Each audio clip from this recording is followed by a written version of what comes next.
I'm a fraternal twin. And I think that most twins will be able to relate when I say that there are 2 to 3 questions we get asked as soon as people find out that we are twins.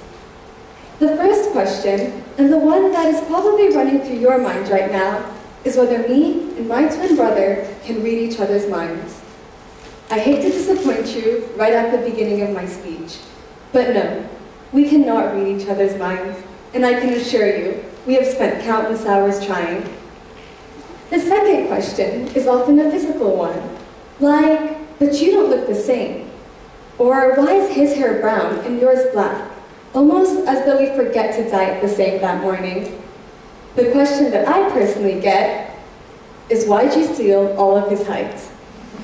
And that's my cue to begin my well-rehearsed speech about how I'm enjoying my glory while I can, because he'll likely end up being much taller.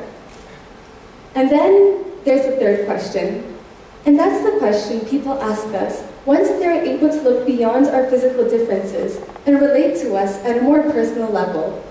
This question is not one of curiosity or pointing out evident differences, but one of utter surprise.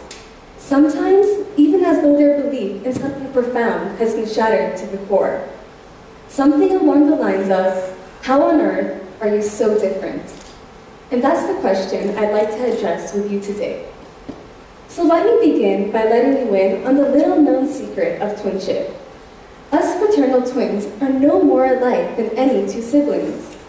Me and my brother share 50% of genetic data, only as much as you and your sibling. But we do end up being polar opposites for one simple reason, and that is you. Let me explain. You see, a skill that we humans have perfected, perhaps better than most other skills, is that of classification. For ages, we have been classifying people and things into groups based on their attributes. This helps us make sense of them so that we know how we're meant to relate to them.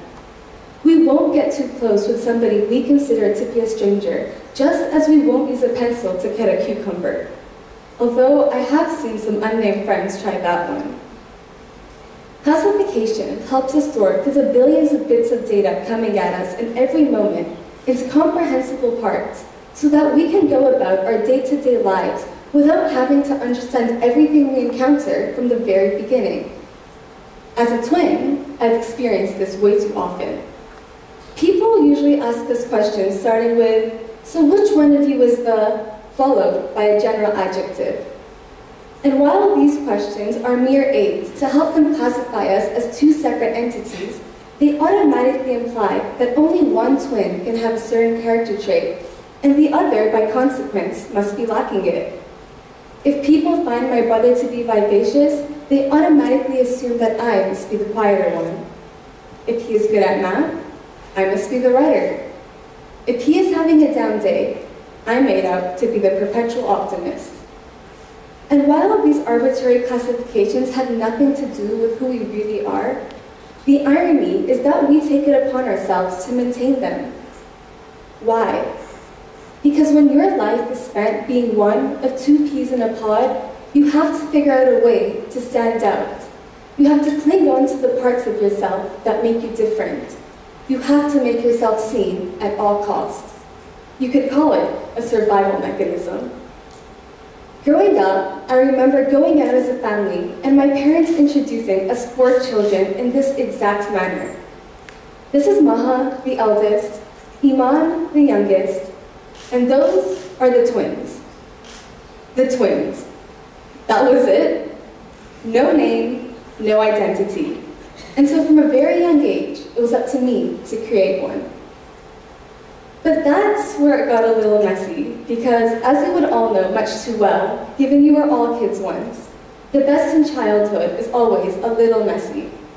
We exaggerate what we remember, we leave out the bits that we don't want, and we forget to smooth up the edges.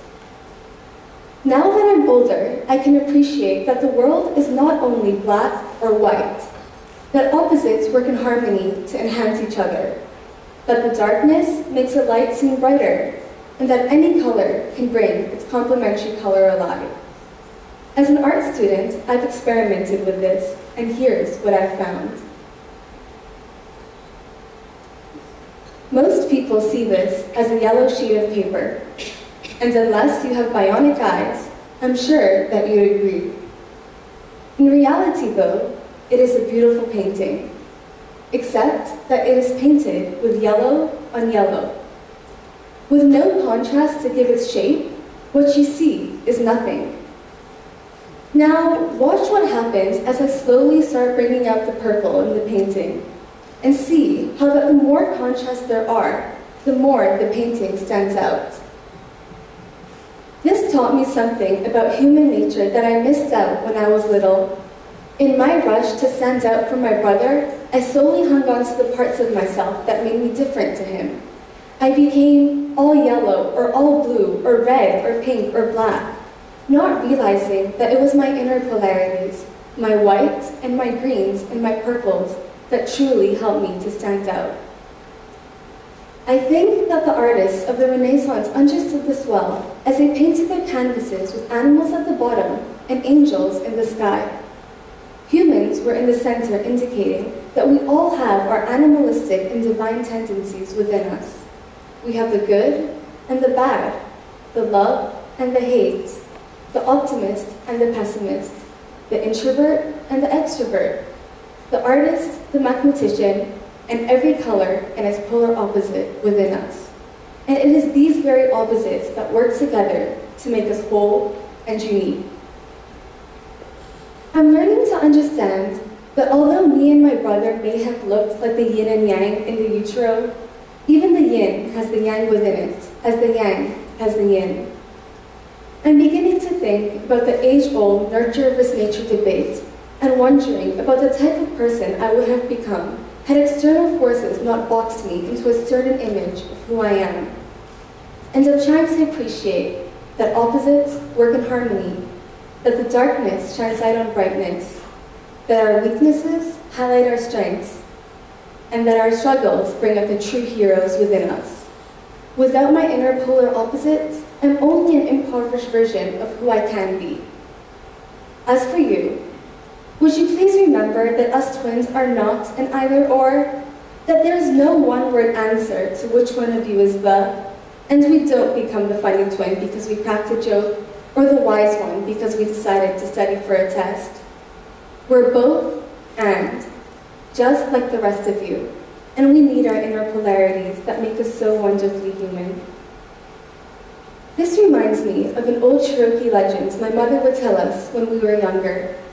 And sometimes she still does, especially on the days when we get into our usual sibling fights. But you know how things go, so I'll spare you the lecture and give you the short version.